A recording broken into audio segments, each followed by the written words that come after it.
Welcome back, boys and girls, to another episode of K-Babe Comparisons. My name is Mr. Know-It-All, Daniel John Schaefer, and today I am here once again with the rest of my holy trinity. It's Mr. Jesse Baker, Mr. Wex breaking the Lawson. Boys, how we living today? Just, cracking one for the working man. Looking forward to the evening sessions of the Impact Wrestling tapings happening in Nashville, Tennessee this weekend. Very excited to be in and about and a part of those. It's going to be real fun. Yes. Lots of news and notes. Pretty stoked. Wrestling world keeps heating up. How about you, X? Dude, I'm feeling good. Like you said, dude, hyped on everything wrestling right now. Got me a nice little brew. Got a little pizza I might be munching on, ready to talk about some fucking wrestling, baby. It is a good time to be a wrestling fan. I am super excited about what we have going on today. It was a good time to be a wrestling fan in 06, honestly. And so today on this show, we are covering Clash of the Champions 2016 from WWE going up against TNA's No Surrender from 2006. It's a cool little, a 5-year and a 15-year comparison. I like that. I like that we got this little lull. But, dude, you know what? There is no lull in news right now in the current haps of the wrestling business. Wex, what do you got for me, man? What's going on on the news front? I mean, I guess we should go ahead and talk about it. What happened last night? Because we're recording this here on a Tuesday. Our man, Big fucking E Langston, finally. Yes. Shout out, Big E. WWE champion. And the news headline, Vince McMahon said they didn't make this change as a response to AEW. It was a response to the NFL.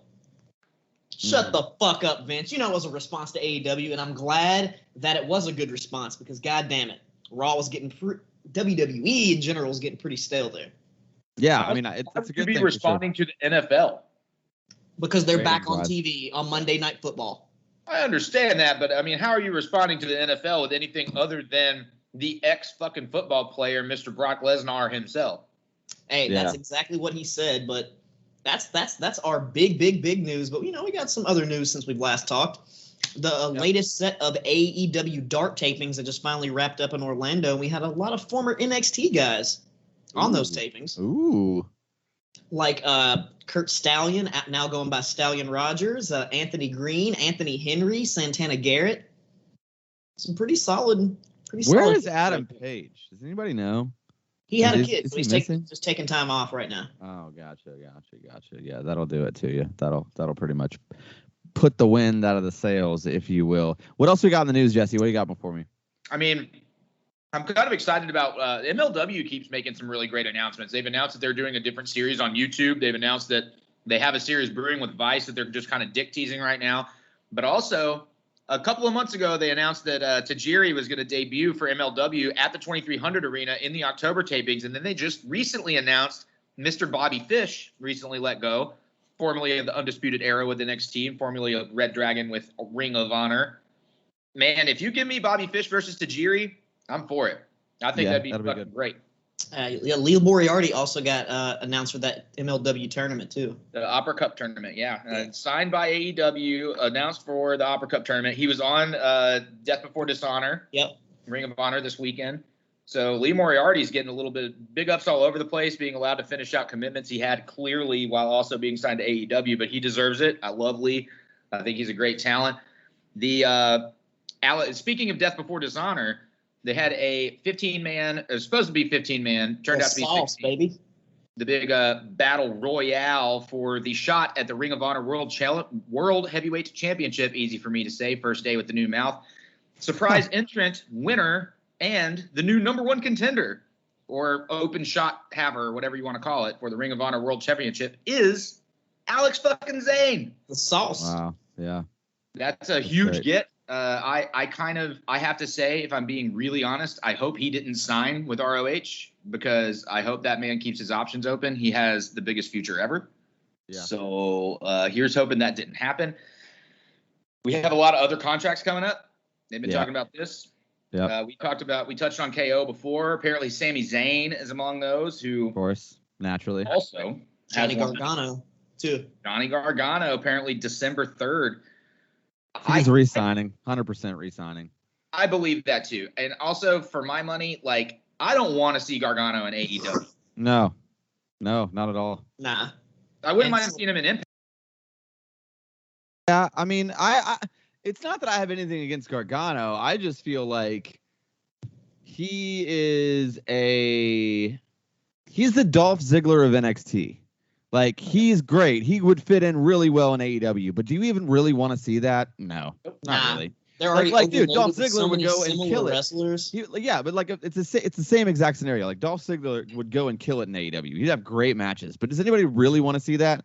Nah, not really. Not at this point. Like, and that's just kind of how it is. I mean, it's the same with Ciampa even too. Like, I love Tommaso. I'm hyped for him. I'm hyped that he's in the new that he's in the title picture again. And we got to talk about Samoa Joe for sure. But yeah, Johnny Gargano, I just don't I don't know. I see him re-signing. It makes the most sense, especially considering his wife's there and everything they got going on. I mean, it does seem like Vince likes him.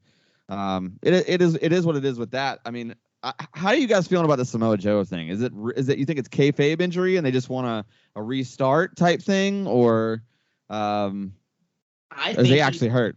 I think he's actually hurt, and they knew he was hurt for a while, and they just wanted to milk it. And I guess since we're going to that NXT thing, I mean, that's cool that Ciampa is going to be in the main event. The Fatal 4-Way is now a number 1 contenders match. I thought it was just that whole new direction they're going for to the NXT title. Is another reason. It's for the title. It's for the title now tonight. Yeah. It's for the title. They're trying to pop a rating. I mean, here's the thing. I feel like something would have happened to change this into being for the title on the revamp show anyway. I do believe Joe's injuries are real.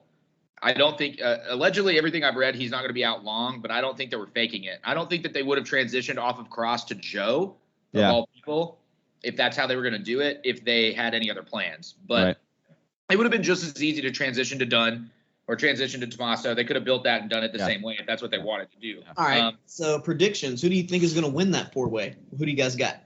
Oh, man. That's a hard one. I mean, who I want to win?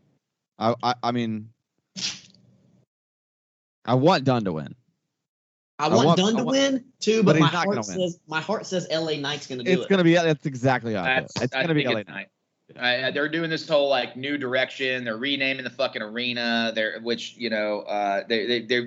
apparently Kevin Dunn is there backstage tonight. They have news on all these backstage things. They pulled the women's title match for some reason. Yep. Frankie Monet was supposed to go for the women's title against Raquel Gonzalez, and that's been pulled apparently with no explanation. So I don't know what we'll see there. Are we ever going to see Frankie Monet have a goddamn match? I don't know, man. That's a weird one to me. I don't really see why they're holding her back. She's obviously a fucking great talent. And if you look at the disdain that WWE has brought on, I mean, for fuck's sake, like, you really can't deny the fact that they're not really treating a lot of people on the main roster correctly. They're already keeping this couple in different places. And if you put her in a position where she's being kept around NXT and not used, that's only going to breed contempt. No, I agree. I feel like, I mean, part of me does believe that the injury is kayfabe though. Like it could very easily have been like, well, there's some bumps and bruises he was going to power through anyway, but this way we can just, like, I'm not saying he doesn't have anything hurt. Like, if you're a functioning professional wrestler, like, you're hurt all the time. So, like, I'm just saying, like, I don't know if he wouldn't have been cleared to wrestle. And so, like, that's why he's dropping the title. Do you know what I mean? Like, I feel like it's, yeah, he's probably got this nagging elbow thing or whatever it is. But, like, I don't know. I feel like Joe is a stronger lead-in for them with this revamp than anybody in this number 1 contenders match, though. He has the biggest star power, for sure, the biggest name value. Yeah, that's true. Do you think they're going to introduce a new belt or keep the same title? Like a redesign for the new show, since they're forcibly pushing this, like, 2.0, which is funny that 2.0 is a tag team in AEW. Yeah, it's funny. Great. It's super funny. Who came from NXT? By the way, new BTE world champions. Oh, wow. I did not know that. They beat Marco Stunt in a game of blackjack. It's good to know. It is interesting to note that on NXT 2.0, on this big revamp that's supposed to change the entire direction of the third brand of the company, we have a wedding. So, we'll see how that turns out, because we all know wrestling weddings historically go great. Every time, without a fail. The one person none of us mentioned, I mean, in response to AEW, which clearly they are making some notes, what about O'Reilly? Mm. I kind of wonder if they don't do that just out of a. Yeah. You know, O'Reilly would be a good win too. I think that, and I think the eventual, if this is a temporary thing, an O'Reilly versus Joe feud makes a lot of sense and could be super good. They'll do that on the long list of former ROH World Champions that became NXT champions. Yeah. I mean, they might as well start that list with former Impact champions with LA Knight and just keep it fucking going, right? Yeah. Yeah, maybe that's the 2.0. We're just switching to Impact instead of. Yeah. There you go. Like, we had Samoa Joe, but I mean, he was technically TNA, so we need to do like Impact. We're gonna move down Bobby Lashley now that he lost to Big E, and make sure that he gets in there. We might sign EC3 back real quick. Yeah. Maybe even Austin Aries, and we'll move John Morrison down so he can hang out with his wife. Yeah, that what about makes sense. Sinshi? Sinshi ain't getting hired by fucking nobody. He ain't already hired by. No, absolutely not. Has better chances of getting a job than he does. Speaking of Sinshi, boys, let's get into the first show here. It's TNA at No Surrender 2006. Shoot me down. Yeah, I felt like this whole opening package in the beginning was not good. It felt really all over the place and really chaotic, and it didn't really set up any of the feuds. It was just like all kind of random yelling words and violence and very like, I don't know, epileptic. It was just like so. TNA wrestling. Yeah, not so good. I didn't really care for the open. I didn't really care for the first match here either. It's Eric Young versus A1. I didn't think it was very good at all. I mean, the crowd was into it, but it's more of like a comedy participation hour than a pro wrestling match. I mean, the crowd was definitely into that, but it just wasn't for me. I gave it a beer because the crowd was hot for it. Jesse, where are you at on like this open and Eric Young versus A1? I literally said it was one beer. The match was flat, but the crowd was too hyped to give it a dud. I mean, Eric Young he pioneered the No Way Jose, Adam Rose fucking entrance, and he did it well. I mean, them being in the same location all the time definitely gave him an up for doing that. As far as the open, I love the old school start of the TNA open and that voice. That stuff resonates with me, probably just because of nostalgia. But then it was all like race baiting stuff and then very disjointed. Like they went into the Jarrett Joe feud and then went back to LAX and Daniels AJ. And like, it was very, you're right. It was all over the place. But yeah, I had to give this match at least one beer just because, even if it was just because it was an open, who gives a shit? Like the crowd was hype. Yeah, I agree. That's exactly where I'm at on it. Wex, what do you think about this opening match? This is another three-way agreement again. One beer, same thing. The crowd was super hyped. The match wasn't shit. I said A1 is generic pro wrestler number 6. I wrote generic pro wrestler number 2 in my notes. That's insane, guys. Holy shit. We've been doing this show for a little too long. And I just put CAW. Like I just put like he's just straight up creator wrestler. There like, you go. Just same thing. But dude, till this day I hate the fucking his finisher, the wheelbarrow like into the net breaker that he never catches. It's just such a shit. I love it. I hate it. And they call it the showstopper, which is the Big Show's finisher. Well, yeah, he's a little mad about that. Let's keep it rolling here. We got Tenay and West kind of running down the card, and then Jeremy Borash looking like a West Virginia pimp getting ready to be on Jerry Springer for the first time. Interviews Cornette. The interview was solid, classic Cornette. Really good stuff.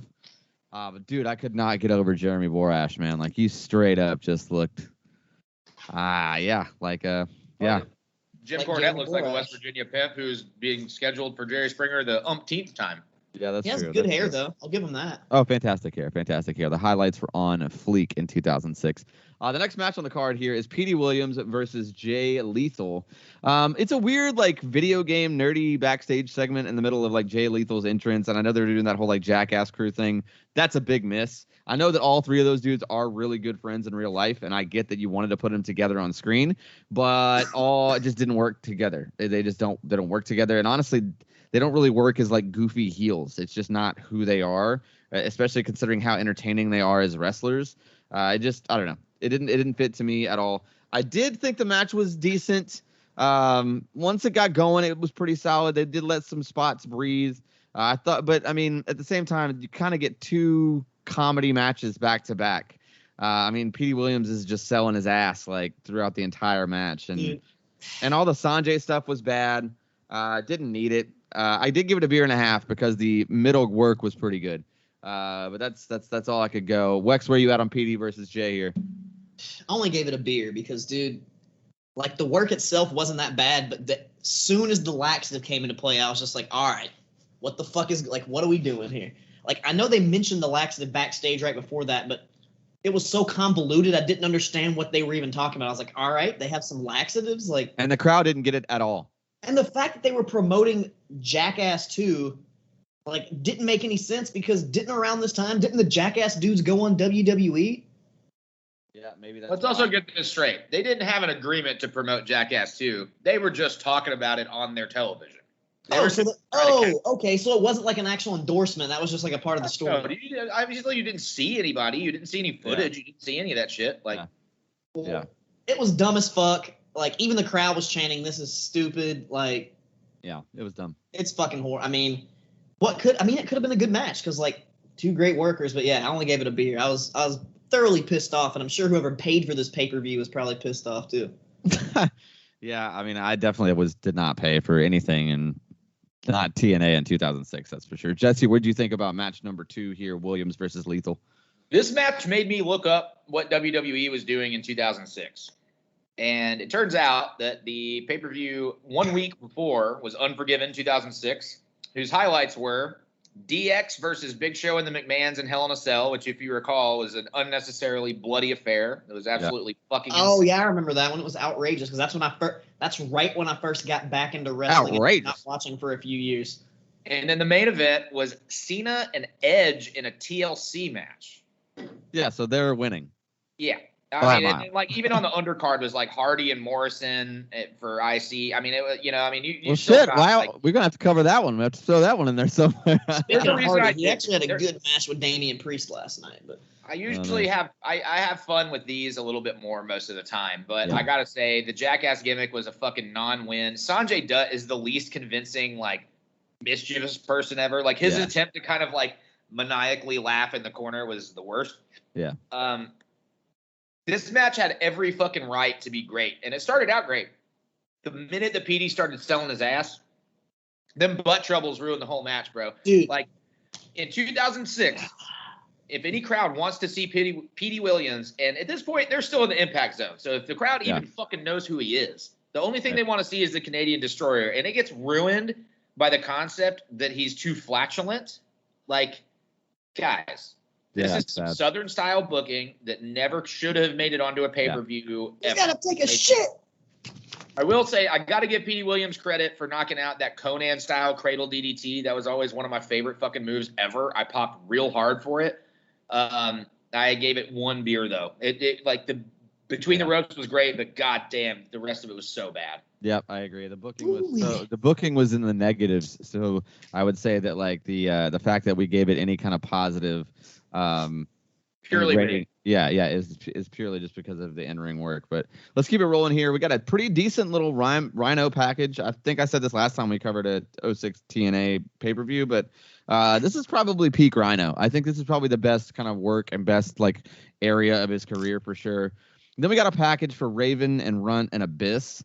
It's not bad. It's a solid, like, little mid-card angle, I guess. No disrespect, just calling a spade. Like, but the match it's Runt versus Abyss versus Raven, and I mean, it's a hardcore match. I mean, they tried hard, I guess. Raven got a gusher. I don't know. It wasn't much as far as a match at all. It was just kind of a car crash. Hanging Runt by the chain was a little too much, in my opinion. And then the finish spot itself felt really rushed. I thought it was okay at best. I'm also right here at a beer and a half on this one. Okay. Wex, where are you at on this triple threat with Runt, Abyss, and Raven? Surprisingly, I went just a little bit higher. I went 2 beers on this one, and it was just wacky, egregious violence, basically. Just nothing. There was nothing really made sense. They were just beating the hell out of each other, getting weapons for no reason. Like you said, the hanging spot was kind of crazy, and the other spot where Brother Runt got pushed off the top through the tables towards. I mean, that was right towards the end. Yeah. Just lots of wacky bullshit. I mean, it was a little bit better than. I mean, the wackiness worked in here because it wasn't your asshole leaking shit. It was blood leaking out of your forehead. Right. And Raven, looked like Raven was trying pretty hard on this one. Like, it looked like he was really trying. And this was a time period where I feel like he didn't really give a fuck. So, 2 beers. Jesse, where you at on it? So, Blonde Raven is never going to sit well with me. He already, had the wet hair loss thing going on a little too much, and it's just, emphasized his age to me. Yeah. But also, he did carry the match, but I'd say he carried it on a lumbering back at best. It was – the big thing is, they had some spots that would have been really creative and really awesome to pull off, except none of the big spots landed. And no one really cared about the match. That's the problem. I will say, I thought the crowd initially, for the first few minutes of the match, I thought that they kind of did respond. When there were those unprotected trash can shots and shit like that, the crowd was pretty hyped for that stuff. They wanted the brutality. Plus, I thoroughly believe that most of what I was hearing was the response to Raven and Spike having been former WWF personalities, which at that time, those are the only names you've seen. Yeah. So anybody who just even tertiarily knew wrestling or played any of the video games, that's who they knew. But right. I don't agree that the hanging was too much. I think that's Raven's strong suit. I think putting him in a match like this, what the fuck is this match going to be without going a little bit overboard? You know what I'm saying? He had to do something to make it stand out. That's the only thing that made it stand out. Spike's dive from the entrance through the table. Yeah. That should have been a huge moment. But unfortunately, it wasn't the shot well either. Top or Bam Bam Bigelow top or whatever you want to call it caused him to slide off and not break the fucking table, so it was a miss. Punching Spike off the scaffold, one of the weakest fucking through the table spots I've ever seen. Mm-hmm. Him just holding on to the strap until he gets punched too many times. Come the fuck on. I thought it was funny.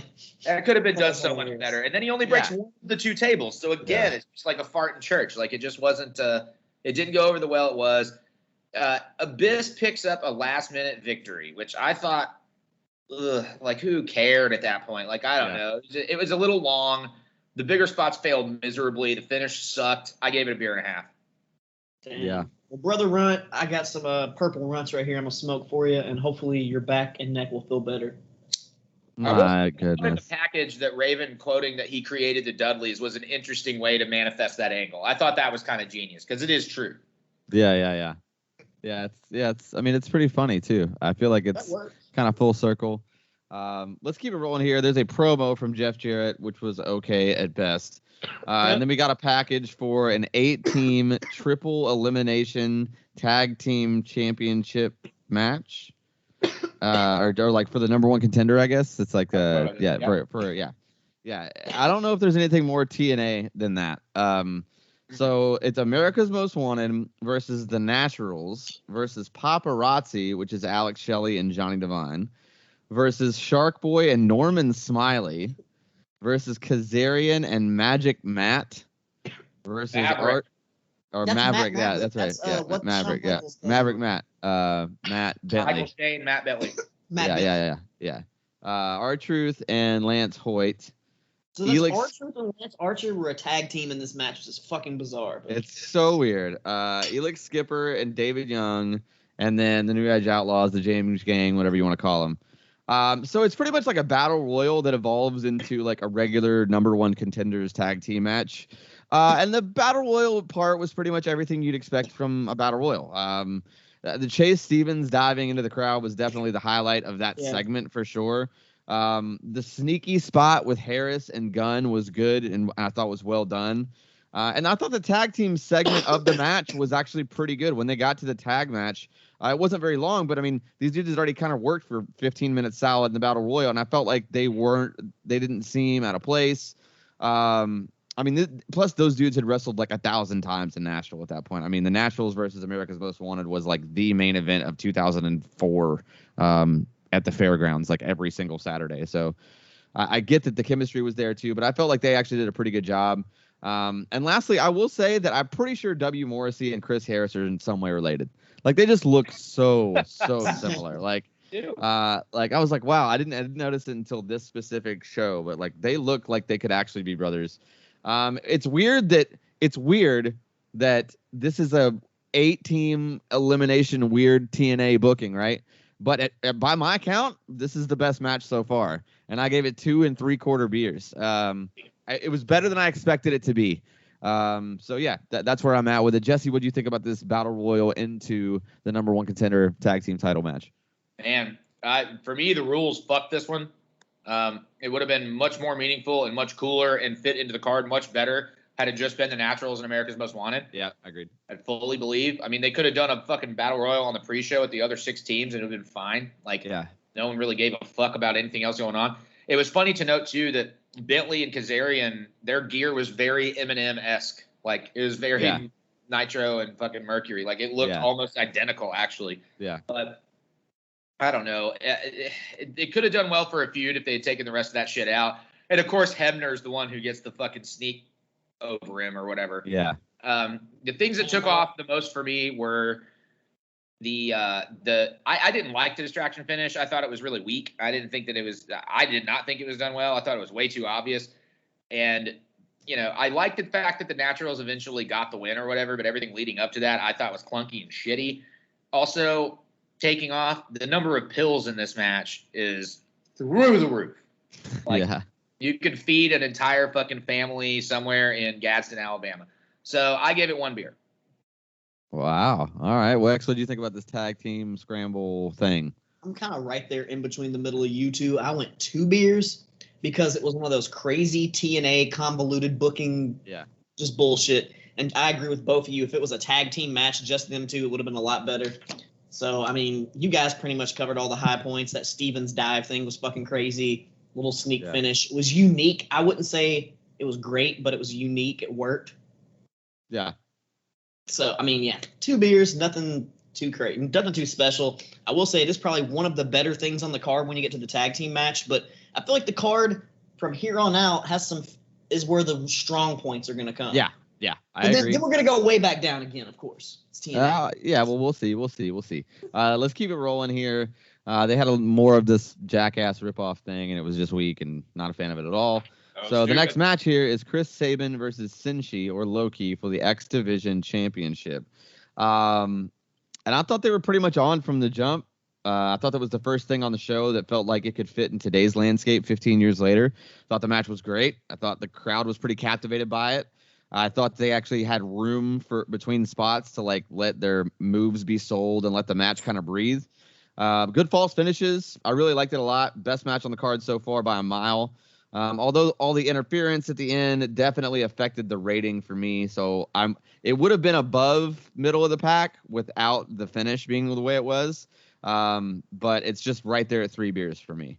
Would have been a solid 4, maybe 4.5 even, but the interference bullshit at the end, it was just not good at all to me. Wex, where are you at on Chris Saban versus Sinshi? I agree with you 100%, brother, on that one right there, dude. It would have been a way better match without this fucking blow-up doll bullshit at the end. Like, everything you said, dude, there were so many sick spots, but, the Jackass 2 blow-up doll bullshit again ruins what could have been a great match on the card. Yeah, agreed. I mean, and it was still pretty good because they tried. They really put in some work there, some sick spots. Even the spots they did with the doll, weren't bad. It's just why the fuck was it in there in the first place? Yeah, no, I agree fully. It could have been, I mean, bell to bell minus the bullshit, it could have been a 4, maybe 4.25 for me, but I still went 3 because it just pissed me off. I was like, what the fuck? And there was another "this is stupid" chant in this match too, because it was just the fans were so hot and they're like, why the fuck are y'all doing this bullshit? Yeah. Good old TNA 2006 for you. Yeah. Jesse, what do you think about this one? Man, I mean, the match bell to bell in terms of their a lot of innovative offense, a lot of really great, weird, just rollover spots and transitional offense, and obviously some bigger spots. The hesitation dropkick was a huge moment. I thought Don West really did some of his best work during the bigger spots of these matches that were highly athletic, because him getting so excited about it kind of sounds like what you would want your dad to feel like if he was watching wrestling with you, Right. Holy shit, what the fuck was that? Yeah. That's kind of how he sold everything, and I really loved it. Sinshi did the Sinshi thing, and Saban honestly looked great physically. Not only – okay, so the finish hurt this hard for me, not only because of the doll spot and the interference, but also Sinshi wins with his feet on the ropes. Yeah. And, are we there's no dynamic here. There's none. Yeah. No heel. I kind of figured that the annoying heel role was supposedly being played by the Jackass little crew that they had on there or whatever. But I mean, obviously that's not what they did, because Sinshi had to win with a dirty pin, which I cannot imagine that he was happy with. I kind of don't blame him for being protective of his character now. But I mean, the kicks were stiff. The title crush looked fucking incredible. There were a ton of great moments in this match for sure. The commentary selling the Jackass thing throughout also hurt it for me. I only gave it 2 beers. And I think it was because I really thought this match was going to be fucking great. And a lot of it was. But the other things were just so impactful that it really fucked it up for me. Yep. No, I agree. Let's keep it rolling here. We got Christian Cage in the back with the best promo on the card for sure. And then the match itself is Christian Cage versus Rhino. This is the most WWE style match for sure, obviously. But I mean that in the best possible way. They executed like that slower pace. It was a nice change of pace from the other matches that we had seen leading up to it. And both dudes were definitely on top of their game at this point. I feel like Christian did a really good job as a heel and actually made it believable as like the bad guy, which is pretty difficult considering the weight discrepancy and the way, I mean, just if you look at it physically, I thought it was really well worked by both guys. I thought Rhino had great shine, like really good babyface shine. There was some really solid false finishes in there too. I mean, this was the first match on the card that I was into it to a point where like I was like, oh, you know what I mean? Like it really got that suspension of disbelief. 4 solid beers from me. I mean, obviously there were a few stutter steps in it, so it wasn't a perfect match, but yeah, 4 solid beers from me. I thoroughly enjoyed this one. Jesse, where you at on Christian Cage versus Rhino here? Man, I mean, they went straight from the lockup right into the TNA main event style into the crowd, and they sold the concussion angle phenomenally, I thought. Throughout the entire match, the things like the Impaler DDT on the ramp and things like that really kind of put over everything that they had kind of led up talking about. This is one of the more solid outings by Rhino. I do think this is his peak, and I do think this match in particular kind of proved like he can carry a storyline, and it doesn't have to be full on like Gaga ECW style. And there was some of that, but I mean, not a whole lot. The ref bump, yawn. The fucking concerto misses. He hits the gore, which is what everybody came for. And then obviously we know how the finish goes. And ref stops him, unprettier, to the chair for the W. We see, so on and so forth. I gave it 3.5. I really, I could have done without the crowd stuff. Yeah, that's fair. Especially at this point in the match. It was kind of one of those things where we haven't seen any match finish without some kind of hullabaloo weird bullshit, except for EY and A1. That's the only that ended clean. Everything else was either had weapons or had fucking interference or, yada fucking yada whatever. And it's like, man, out of anybody, let these 2 guys give us some kind of clear-cut, solid finish. The finish was logical for a non-main event in this feud.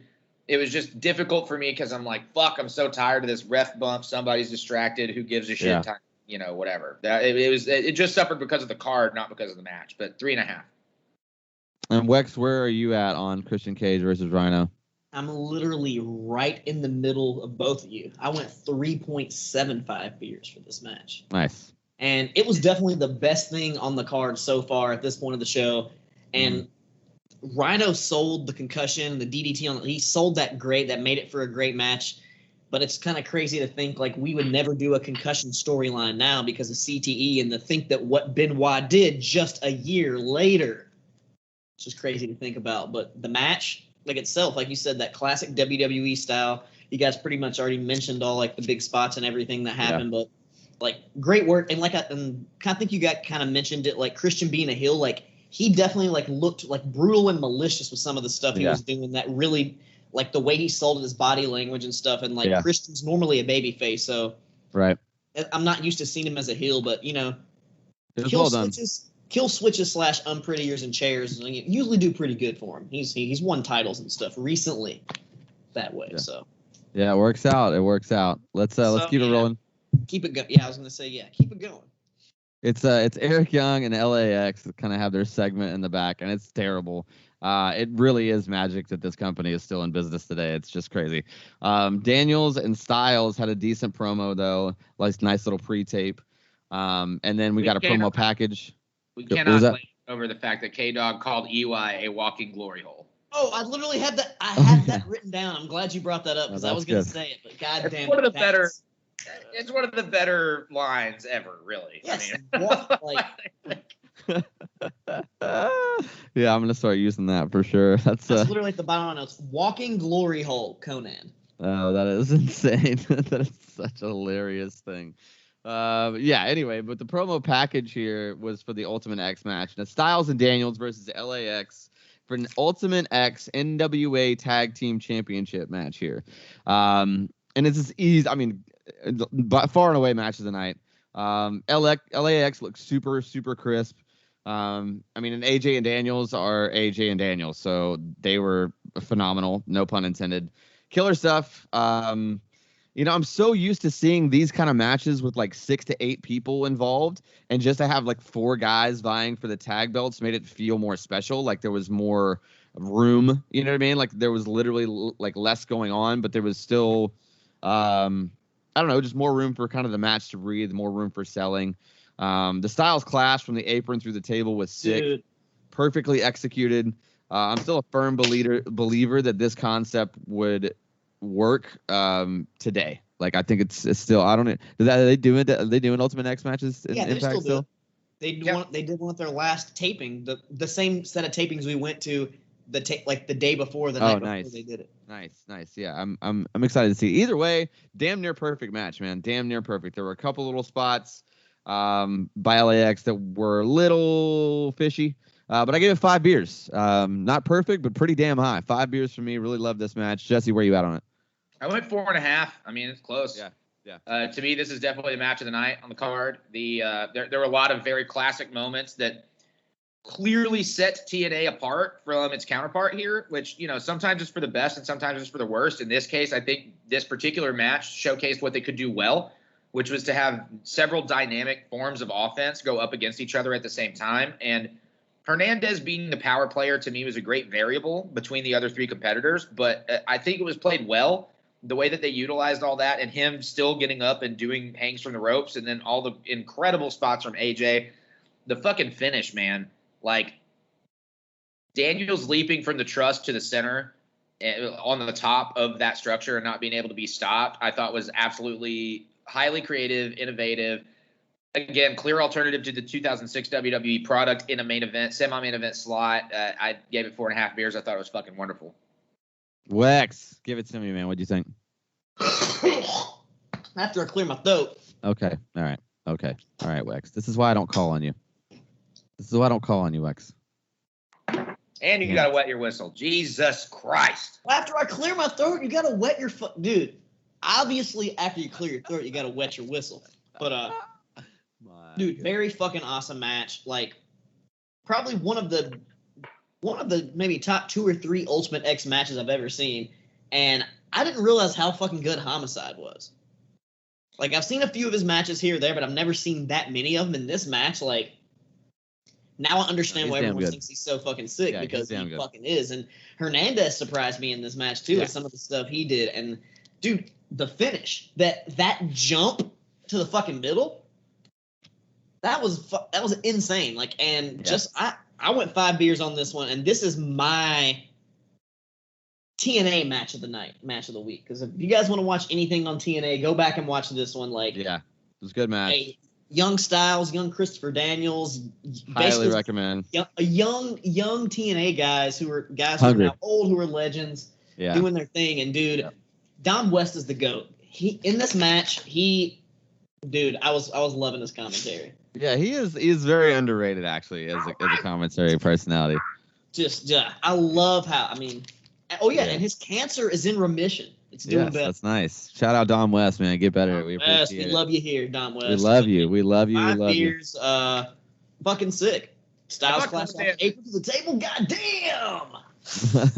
I thought Conan helped a lot, dude. Yeah, of course. Yeah, absolutely. I think Conan does. I think I enjoy Conan more as a mouthpiece for LAX than I enjoyed any of him actually wrestling. Until this day, he's still doing it, man. That's great. Yeah, I love it. Let's keep it rolling here. After that, we get a massive promo package for Jarrett getting spanked by fans in a lumberjack match with Samoa Joe. This is about as Memphis wrestling as it gets, boys. It's Samoa Joe versus Jeff Jarrett with fan lumberjack match. What is that? Is that a fan lumberjack match, or is it like It's fans called as lumberjacks? It's the Fans Revenge. Oh, fans revenge. Okay, cool. Yeah, like I said, just about as Memphis as you get. Some of these fans were way too happy to be there too. Dude, I feel like it was just also like it's not fans, right? Like it's all indie wrestlers. Like I don't know if you guys noticed, but Hammerjack was one of the quote unquote fans, and that popped me like massively. I don't know. And how is it not a title match either? Like that doesn't make any sense to me. Like it's just God. TNA booking was so stupid. Cornette closes the show, announcing Impact in prime time, and then they introduce Angle as a surprise. And I thought that was done well. I thought that the post-match stuff was good. The surprise was cool. I'm sure at 2006, if you saw that for the first time, you were like, wow, holy shit, Kurt Angle, that's a major get. Like now we're kind of used to it because he was there for so long. But at the time, that was probably a massive announcement. So I would have given this match a half a beer. But I gave 2 beers to the announcement for Angle. So it ends up at 2.5, but the match itself is just about a half a beer. Wex, what did you think about Samoa Joe versus Jeff Jarrett here? Sorry to say this, and I might have spoiled it showing my notes, but I gave this one a big old dud. Because, like you said, it was Memphis wrestling, but this is TNA. This is not supposed to be Memphis wrestling. This is a pay-per-view. Yeah, I agree. And some of these fans, I did notice Hammerjack was one of the fans too. I did notice that, but I feel like some of them, it was like half indie wrestlers, half like their friends. Because some of the people were so awkward and so weird. Like there was the one lady, like the older lady in the Dare shirt. Yeah. Like the way she was doing it, and there was like this super skinny lady that was doing that too, and then there was this old dude with the thinning ponytail. Yeah. He looked like he was maybe Indian or something. Like, dude, some of these fans in here were just fucking cracking me up. It was out fucking rageous. Yeah. I don't know what else to say. Yeah, the lady in the pink shirt too, she was cracking me up. So funny. And some of them were whipping the shit out of Jeff Jarrett. They looked like they were really enjoying it. Oh yeah, absolutely. I mean, I would have enjoyed it. I just can't believe they wasted Samoa Joe in this fucking spot. Like, I mean, it is against the world champion. I mean, King of the Mountain, Double J. You know, he's got to get his shit in. 100%. 100%. Got to get that shit in, Double J. Jesse, what do you think about this quote unquote main event? It's a stupid fucking concept, and particularly because the belt wasn't on the line. But I will say, like, Jarrett played up we know what it is. We've all said it, the Memphis wrestling. But he played up the heel thing to a T, having like 4 million fucking shirts on, all the cover in the world, trying to be the cowardly fucking lion guy or whatever, just scared to death, yada fucking yada. And I thought that played up Joe. I thought that this helped Joe a lot. I think that it really put him in a position of being like, it's hard to take a big, I'll just say it, fatter but tough guy and make him into a face. It's a tough thing to do, especially in the South. Like, you normally want those guys to be your Harley Races. You want those guys, I mean, like, Dusty's different because Dusty had the gift of gab. Joe, he has great promos or whatever, but he doesn't have great face promos. Yeah. He has a great heel promo. He's a tough guy. He's not like that. He doesn't have that, like, connect with you personality thing like does. Like, yeah, I get what you're saying. So in order to get him in the good graces of the fans, it kind of makes sense. Like, hey, here's this guy you hate. He's going to play cowardly lion, and I'm still going to prevail, and I'm going to keep going and keep going and keep going. And not only, like, they go through a handful of things. You get a stroke onto a guitar that still only goes for 2, and then you get Joe with the fucking muscle buster for the win. I thought it was excellent in terms of, like, the match wasn't great, but the way it was booked, I thought was great. I gave it 2.5. I really thought honestly, it's only because it elevated Joe. And I'm not counting the segment after. I'm just counting the match. But I thought Joe played up his face part great, and Jeff played up his heel part great. I really do think that I think they did a good job. The Angle reveal to me was weird because you have to think again. And TNA had a habit of doing this at the time. They played this up on a pay-per-view. They didn't play this up on weekly TV. Right. So it's like you save your big announcement and your big reveal as though you have to keep the people that already paid to see the show. Yeah. Like, you didn't see it unless you paid $29.95, right? So, like, are you going to just stop watching it because you didn't get the announcement at the jump? No. That's fucking stupid. Like, that's literally not even thinking. You're thinking on weekly TV. Yeah. Why didn't they just have him surprisingly show up instead of doing a video announcement? Is what I don't fucking understand. Yeah. That was my probably. I mean, I'm sure that somebody somewhere in an office was like, "Well, if they do the announcement, it'll be on social media, and then everybody will tune in. And we pop a rating that week," which is still backwards. Dude, Well, yeah, I don't know. I mean, I don't think so because I mean, Impact. 2006, it's like MySpace and that's it, Yeah, and you no one should've even in the waited corporate till world is like. Impact that next week. Okay. You're going to We prime. don't even have time YouTube yet. anyways. We don't even have Disagree, YouTube in 06. Disagree. You do So have- MySpace, like, we're not talking about social media in the era that we're talking about it, but we are talking about wrestling journalism being the height of the press. It was doing still a on internet, shit ton of buzz during that time. Yeah, Not yeah, only Wrestling Observer, but a ton of message Oh boards. yeah, I A lot of heard people the were buzz getting about Angle going to TNA way before it happened. Yeah, Because of course. it's like Yeah. that was right when I got back into wrestling. I was like, dude, Angle's going to TNA. I was like, dude, that's gonna be. Yeah, a lot of people were getting their news through other like dirt sheet media outlets. It just wasn't Facebook and Twitter. Like, Yeah, straight up. Yeah, I see what you mean. Yeah, well, let's keep it rolling here. I think that the match of the night is inarguably the Ultimate X match. Check that one out for sure. And let's bounce it on over here to 2016. It's WWE Clash of the Champions 2016. Pretty decent opening package. And I did love the hype for the main event, obviously, for obvious reasons. But let's get into the opening match here. It's New Day versus the Good Brothers, or Gallows and Anderson, as they were called here, for the WWE Tag Team Championships. Long opening promo by New Day, but they're super over, and the crowd loved it, so it was pretty good. And then Gallows and Anderson looked really strong early on, and I felt like this is when the company definitely still liked them. And the match was really solid. I thought it was better than I expected it to be. It was a great opener. I thought the tag team psychology was there. The selling was great. The heat was great. Comeback was great. All of it was really good. 4.5 beers for me. I really enjoyed this one. Wex, what do you think about this tag team championship match? I didn't go that quite as high as you, but I went 3.5 beers, and I thought it was great. Like you said, the Good Brothers, they looked strong. They whipped ass the whole match. Mm-hmm. Nice little stuttering here. But the nice little perfect babyface comeback at the end, like you said, perfect heat like the whole time. Great match. I kind of just wish that, they would have kind of went over there in the match and seen them get the championships. Even though this is 2016, in my heart, I was like, I want to see the boys win one. But yeah, 3.5 beers. Very nice. Yeah, good stuff for sure. Jesse, what do you think about old Big LG and Machine Gun? dude, on the Machine Gun fucking coming out of the gate with a running Liger bomb at fucking the beginning of the match, dude. It's fucking dope as shit. Lots of great tag team offense by both. You said it first, Mr. Know-It-All. The tag team psychology was way the fuck on point. I thought it was great. The crowd was super hyped for the New Day. It was a short match, I think probably because of the length of the promo. It was only about a 7-minute match. Yeah. Which is okay for an opener, don't get me wrong. But I mean, I could have stood to see a few more minutes of this match, and I usually don't say that. But right, yeah.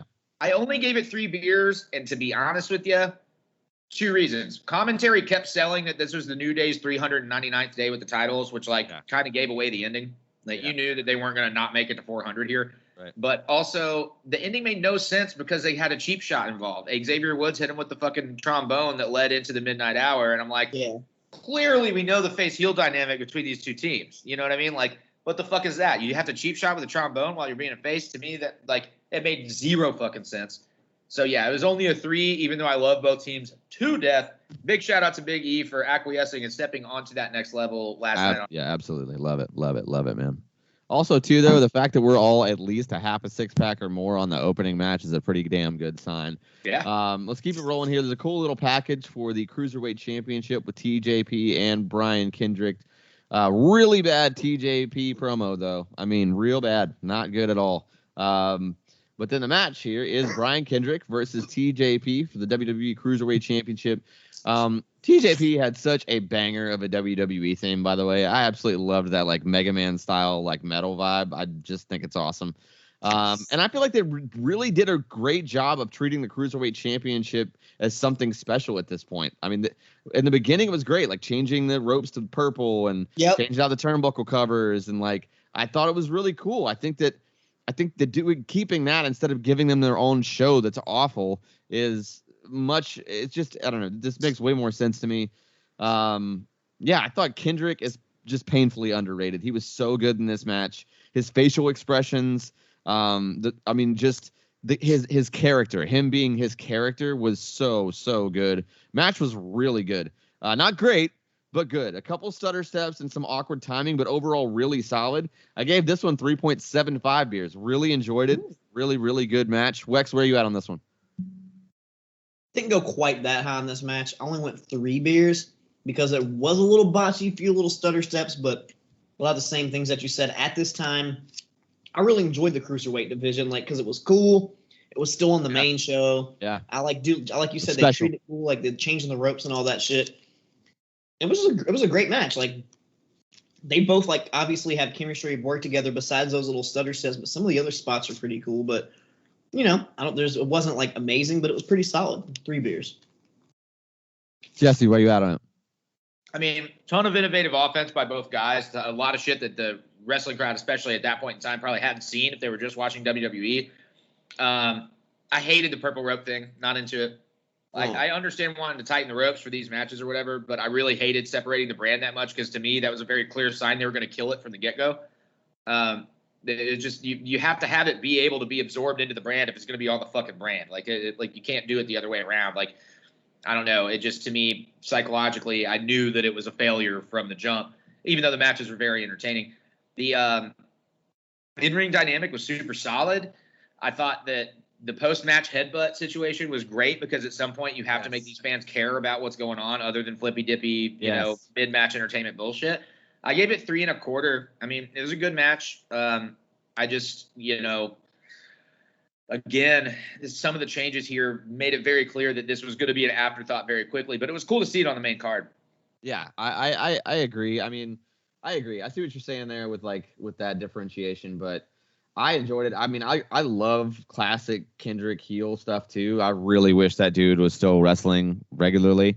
But yeah, man, I loved it. And then Tom Phillips here, Tom Phillips was with a very Todd Pettengill haircut.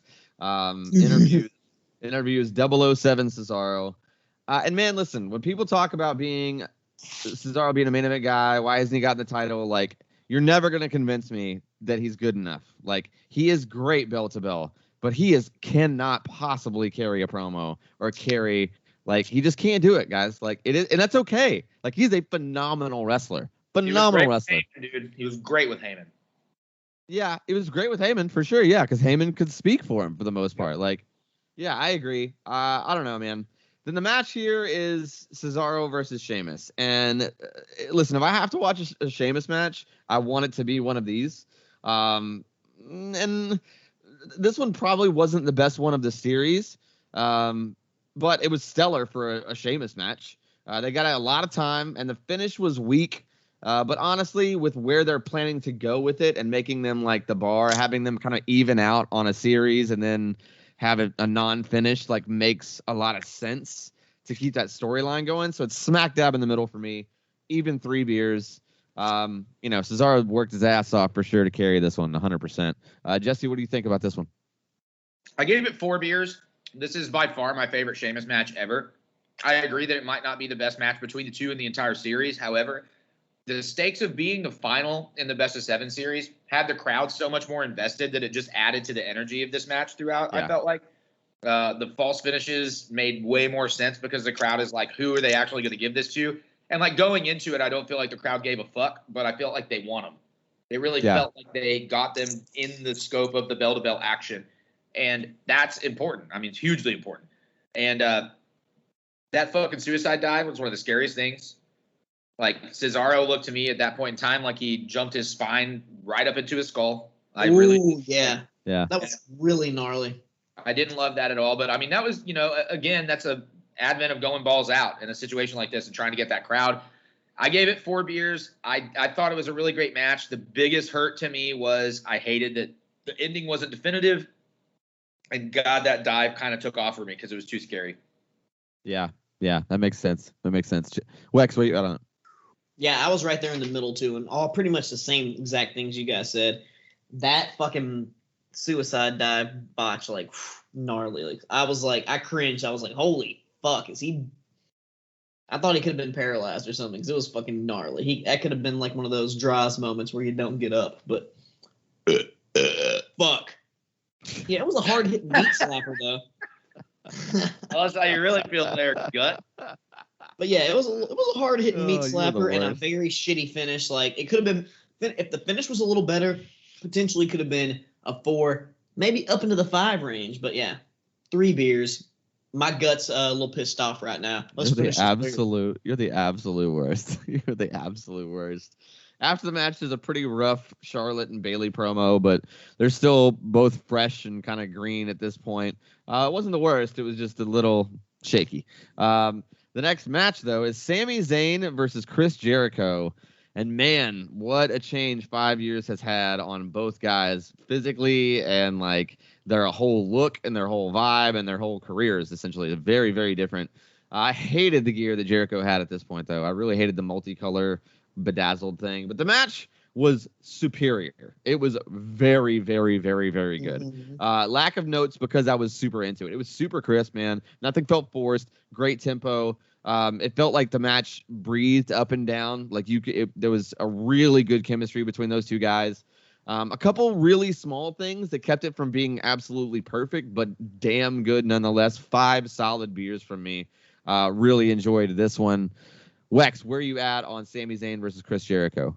It's kind of the same. I don't really have very many notes. I just have pretty epic, solid-ass match, and they went at it, like you said. Like, it's crazy to think how much different they are at this point in their careers, but I went 4 beers on this one, and, like, there was a few, like, weird little, like, bumps that happened that were just, like, awkward, but besides that, it was, like, pretty fucking good. It's probably one best thing on the fucking show. Like,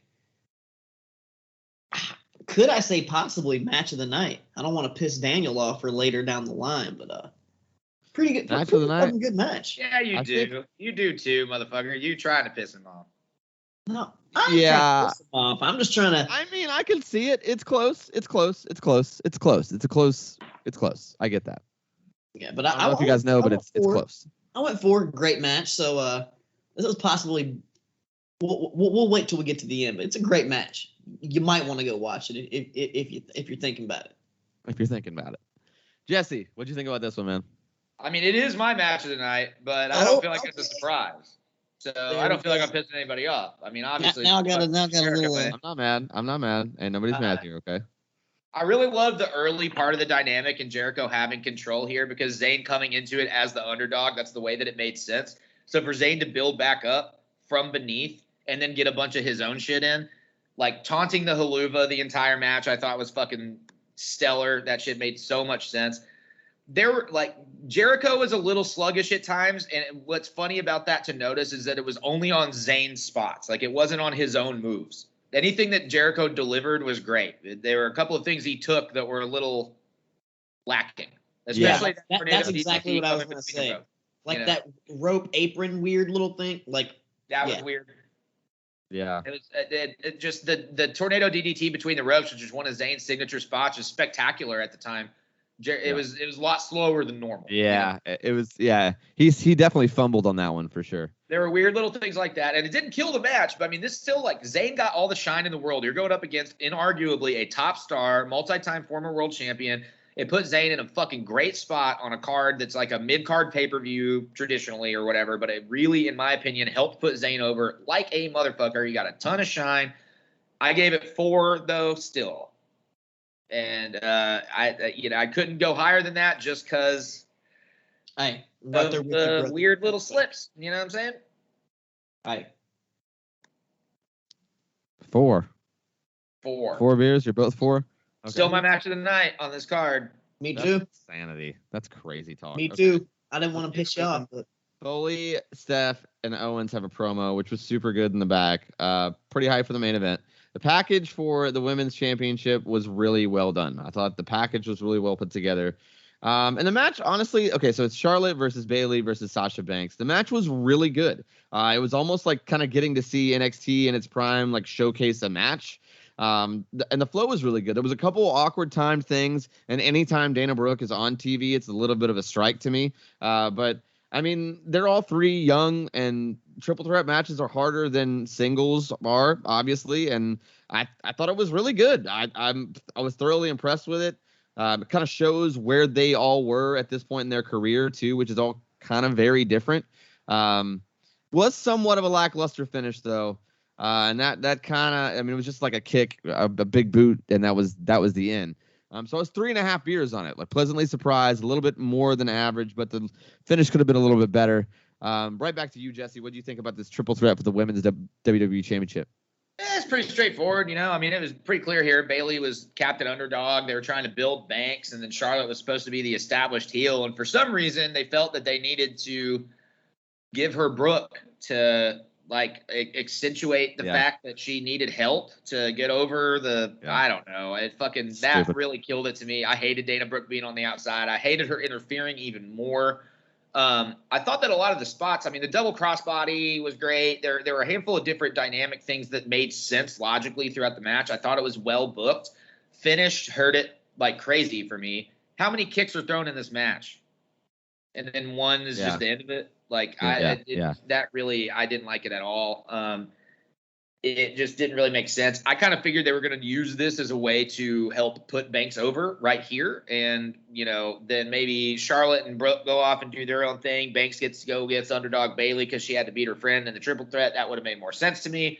However, this is what they did. I gave it 2 3/4. It was a solid match. The booking hurt it. The finish hurt it. And the interference fucking nobody needed to see Dana Brooke in the league with these people at all. Yeah, no, I agree. I agree fully. Wex, where you at on it? I'm right there in the middle. Yeah, I mean, there was some fun stuff there, but the fucking ending was pretty stupid because just like Jesse said, like kind of like when the Big Show used to have the knockout punch. Like, how many times you throw punches in the match? Just like how many times you threw the fucking kicks like that, but then the one happens to knock you out and happens to pin him. Like, it just doesn't make any sense. I hate finisher moves like that are just so simple. It's like a regular move you do throughout the match, like the gut punch. Yeah. Whack.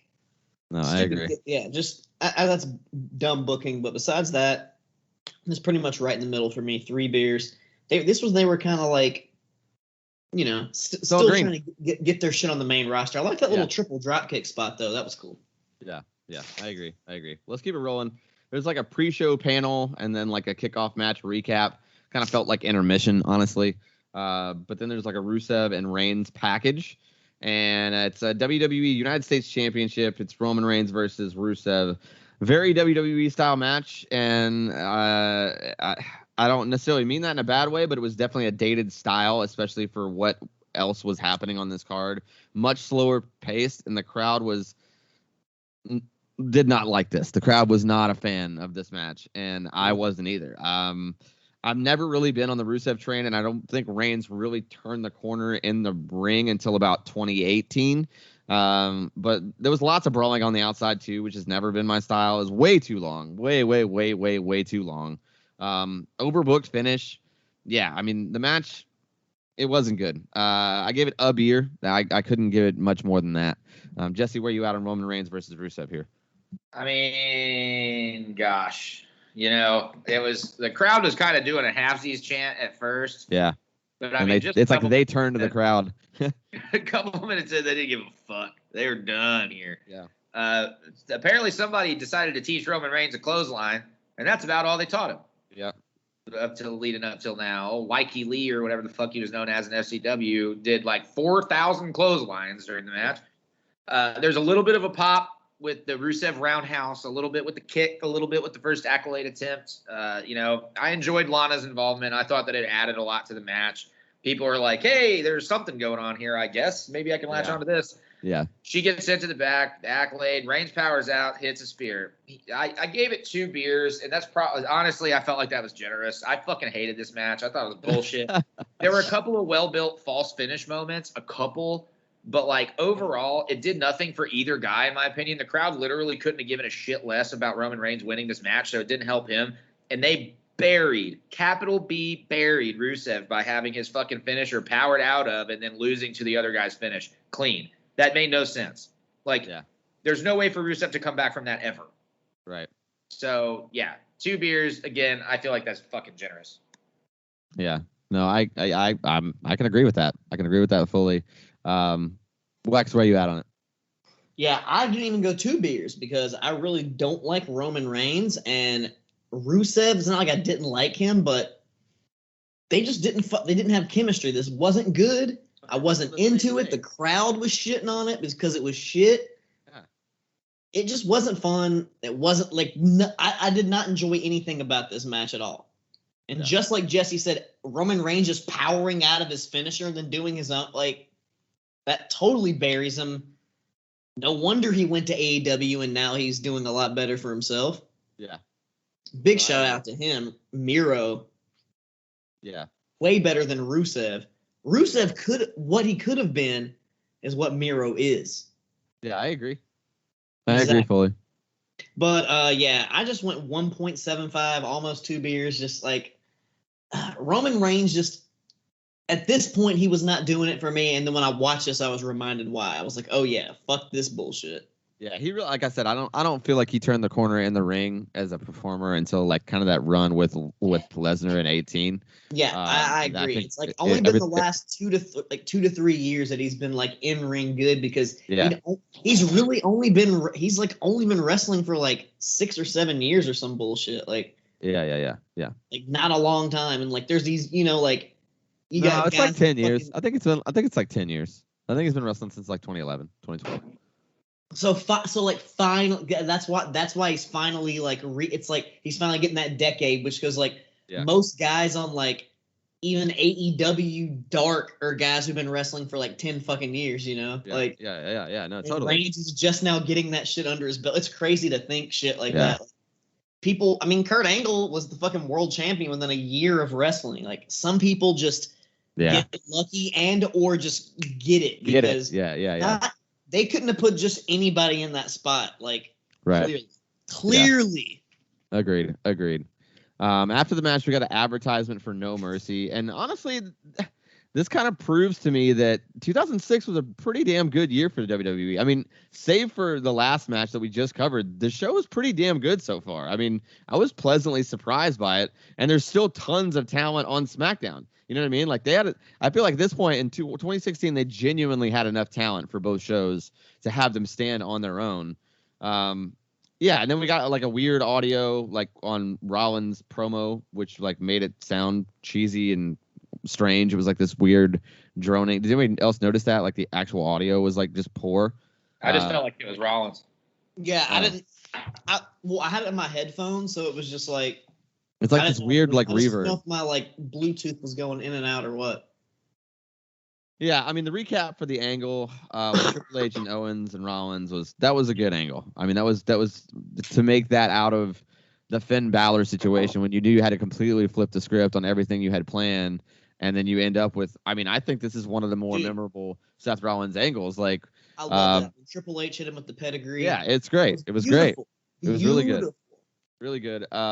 So it's Seth Rollins versus Kevin Owens for the WWE Universal Championship, and I thought the match was an absolute banger.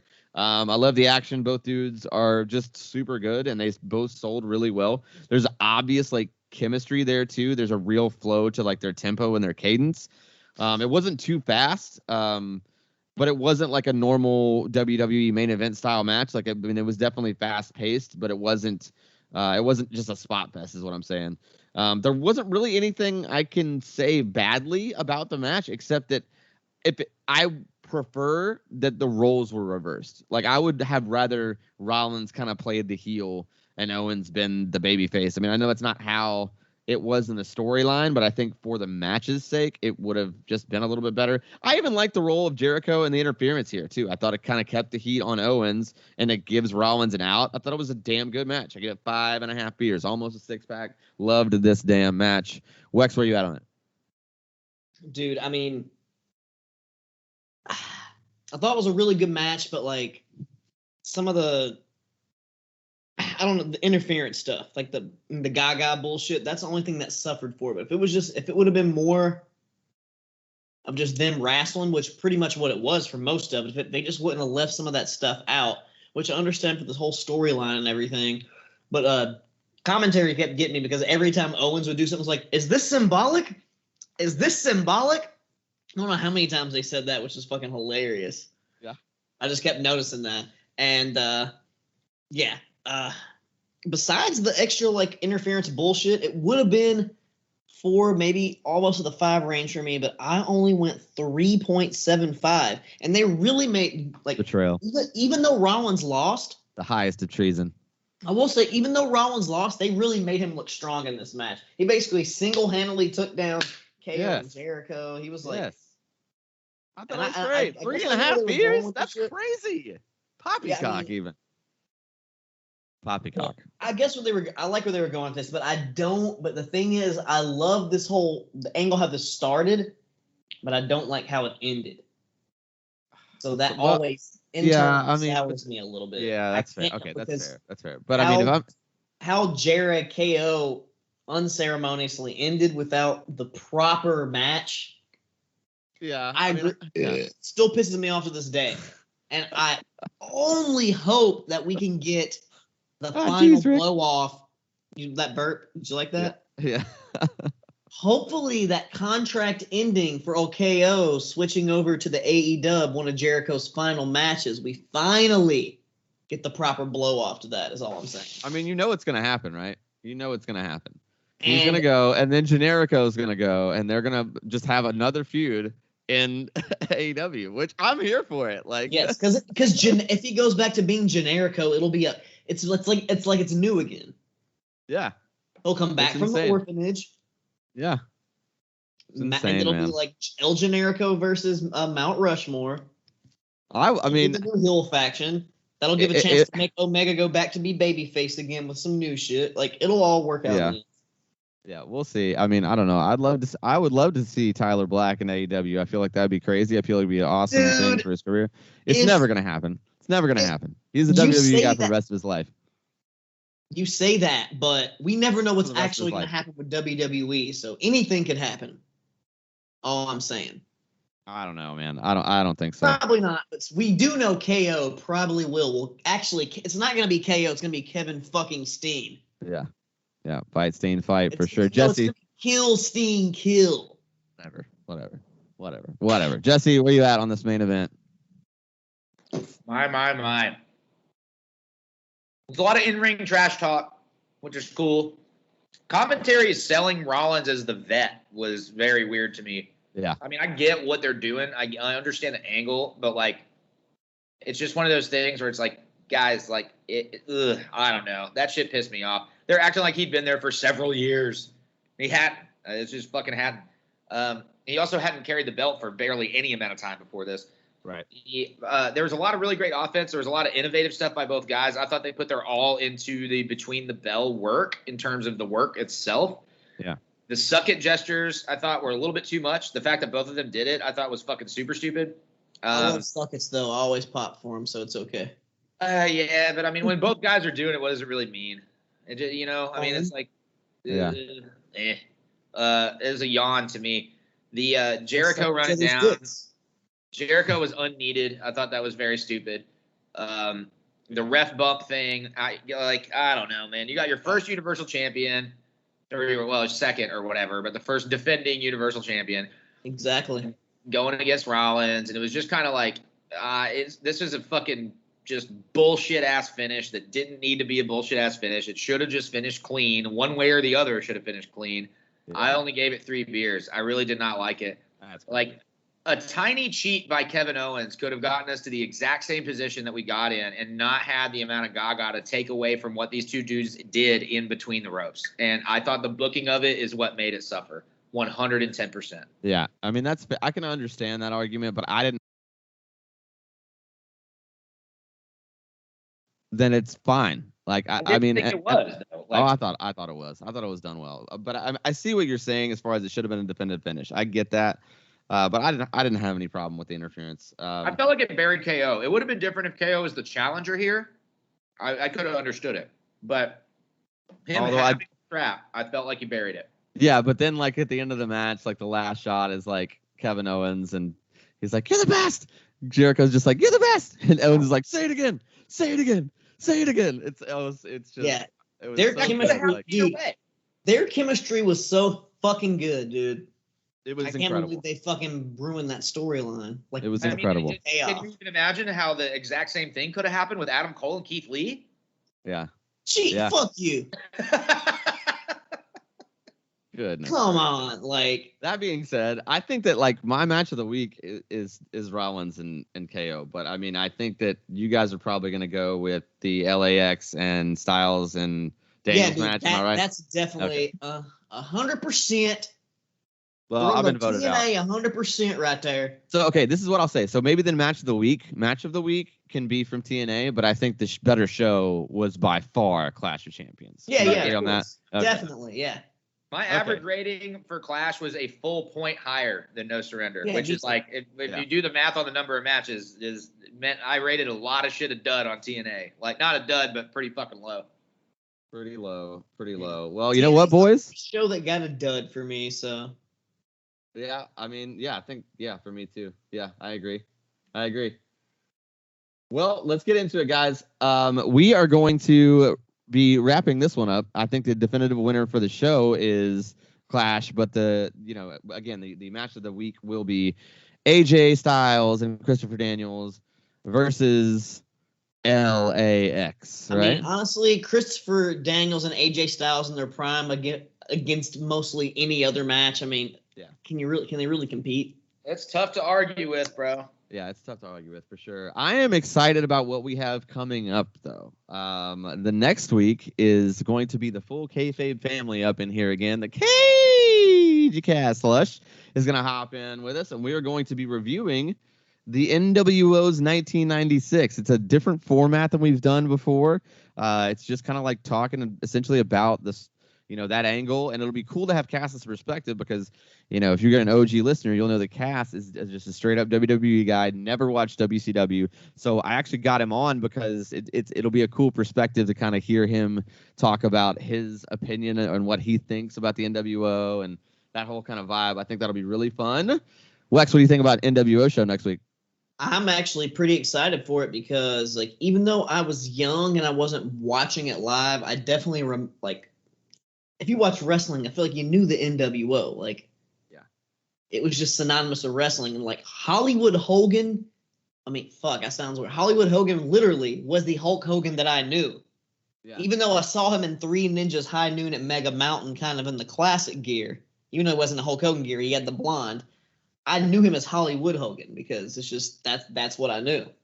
So it's pretty cool. Of course, I went back whenever we got the network and watched everything in detail. And I've been listening to a lot of some ad-free shows podcasts covering a lot of the 1996 NWO stuff a lot lately. So I'm really, really deep into it. So it's going to be fun. I'm really excited for this shit. There's a lot of little tidbits and fun, interesting stuff in there that happened that, it's fun. Fun to dive into deep. Fun to dive into deep. Yeah. Jesse, what do you think about that NWO show next week, man? Dude, I'm all the way into it. I love the concept. I love the idea. I like being able to focus on kind of the overall big picture of how WCW grew while WWF was doing their thing in 1996. It's a very strange dichotomy, and we'll get into it all. As Cass, I'm sure, will expand upon what WWF was doing at the time. You compare, a floundering Vader in the Shawn Michaels storyline and the emergence of Mankind while Undertaker was still kind of taking a back seat to the main event, to what WCW was doing kind of like on a wing and a prayer with the NWO. It's definitely interesting. Yeah. And then the following week we'll be covering the next pay-per-view from I guess WWE, right? It's of course it's WWE. It's WWE Extreme Rules 2021. No. Yeah. Is it not? No. Yeah, the Extreme Rules is on the 26th. So that following week would be the 28th. I booked this before they announced it, so that wasn't what I said at first. My calendar didn't update that time. Look at that shit. Oh my goodness. Originally it was different years. That's funny. Whoa. So what's after NWO? So yes, you're right. It's Extreme Rules 2021 versus Hell in a Cell 2011. Yeah. What do we have to look forward to that 2011 Hell in a Cell? I mean, it's WWE 2011, which was kind of a mess. Yeah. Let's just be honest. It was they had lost a lot of their luster. Let's just say that. We're in the middle of the WrestleManias. We are right after the peak of the Ruthless Aggression era. Everything's kind of lost. Yeah. It's a strange show, but I always have fun with the ones that aren't very great. So that's kind of one of those things. What is on Extreme Rules 2021? I'm so far disconnected from like the actual Finn Balor versus Roman, the Demon versus Roman Reigns, which I don't even want to fucking watch it because that they're gonna have the Demon lose, which is why the fuck would you have him bring out the Demon to lose? It's fucking bullshit. Like I know they're not gonna take it off Roman, but the Demon is not supposed to lose matches. It's like a special fucking thing. Yeah, straight bullshit. But besides Becky Lynch versus Bianca Belair, which for an actual match it might be good as long as it's not. If they do an actual match, I mean, I have a hard time. How do you do an actual match after what happened last time? You know what I'm saying? Like, I don't know. I don't love it. I think it's gonna suck. Charlotte versus Alexa Bliss. That could. Big E will probably be defending his title against somebody. I'm guessing, which I'll be looking forward to that. Prediction the prediction would say Lashley, but I'm imagining that they're going to sell this injury angle with Lashley for a little bit longer, and it might be somebody more like I mean, I don't know who else it would necessarily be, but like I'm just hoping that they don't give Big E the strap. That's better than my fear. My fear is that somehow the number one contendership is won by Jinder Mahal. And that they have to defend against fucking Mahal somehow. Oh no! Mahal or Corbin, right here. It's gonna be Mahal, Corbin, or just another Drew McIntyre. We're gonna get that same bullshit. I don't think they'll do Ian McIntyre because it's face. Like I think. Yeah. So, but who else do they have heels? I don't watch enough WWE to know their heels. Yeah. I mean, it's a tough time to be a WWE fan. AJ Styles. They're not gonna take him away from Omos. Not right now. Yeah. No fucking way. But AJ Styles versus Big E? It'd be a great match. Yeah, it'd be good. That would be what they should do. But they can't do anything with Omos if they take AJ away. Yeah. So I just don't think they need to compete with AEW. Give me the match. Yeah, I mean, I agree with you, but I don't think that's what's going to happen. I mean, what I would rather see them do is like WWE. Vince, I know you're listening to us. Always. Make me care. I'm like, take the stupid Mad Max gear off Karrion Kross and just catapult that motherfucker into the heel picture. Let's get Kross and E. Yes, or that. Yes, and take that bullshit off. He ain't in Demolition. He ain't in Demolition. You see his new promo. It looks like he's doing sort of a Sean O'Hare character. Yeah. We know where that goes. Yeah, it goes. Yeah. We do have a United States Championship match on Extreme Rules between Damian Priest and Sheamus, so we have that to look forward to. Nice. Oh, like I said, Damian Priest and Jeff Hardy had a pretty sick little match on Raw the other night. It was okay. It was okay. Okay, Jesse's such a turd. There wasn't anything to write home about. It was a fucking okay. The only reason that it was even remotely worth noting is the fact that it's been so long since anything worth a fuck happened on Raw. Like, I guess so. And the fact that Damian Priest used to be presented as a monster, and now he's just like some guy who smiles, and he's just such a fucking joke. Like, give me Punishment Martinez. Fuck Damian Priest. Yeah, I think it's. I don't know. I'm not really big on either guy, to be completely honest with you. I do understand the value in him, and I do think he's going to be a star. I don't know. He's just not doesn't tickle my fancy. But that's going to wrap it up this week, boys and girls. We will see you guys next week with the NWO review. The entire Kayfabe family will be up on here. You can always find the show at KayfabeComPod on all, or just at KayfabeCom on all the socials except for TikTok, and that's at KayfabeComPod because Wex is dumb. And then you can find me. You can find me at Daniel Daybreak pretty much everywhere. Jesse, where can folks find you? At Jesse Baker Nash on Twitter and Instagram. Also, you can check out, as of today, very first published article on WrestlingInc.com. There will be more to follow. Going to keep on giving you the news that matters most over at WrestlingInc.com. Super stoked for that opportunity, so you can find me there too. Yes, I love it. Yeah. I love to hear it. Wex, give him the script, baby. Find your boy at Wex Breaking the Lawson on all your socials except for Twitter because I couldn't fit Lawson, so it's just Wex Breaking the. You can always catch me on the Kayfabe Pod on TikTok. As you know, I fucked up. Always be posting little videos on there here every now and then. Yep. Daniel will be on there too. Jesse will probably be on there one day. Someday soon, yeah. Maybe. We'll see. You gotta stop getting jobs for a second. You know what I'm saying? Hey, I love it. I love it. Hey, at least you're getting jobs and not doing jobs. Am I right? Hell yeah. Let's get it. Let's get it. Pin me, pay me. We will see you guys next week. We're out. Peace out.